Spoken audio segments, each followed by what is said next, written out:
Well mga idol, alam naman natin na itong si Luis Neri ay hindi basta-basta. Kaya naman ang ating pambato na si Alas mga idol ay puspusa na at hard training na po ang kanyang ginagawa ngayon mga idol.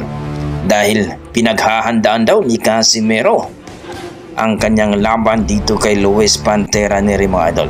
Marami nga nagsasabi mga idol na delikado daw si Casimero kay Luis Pantera Neri mga idol kasi may pagka-technical fighter daw ito, no? Ang style ay hindi rin basta-basta daw mga kaya daw si Naoya Inoue ay bumagsak daw dito.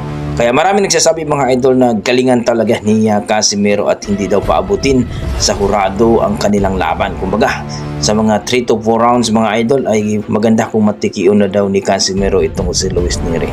Pero hindi yan madali mga idol sapagkat itong si Luis Neri mautak din, no?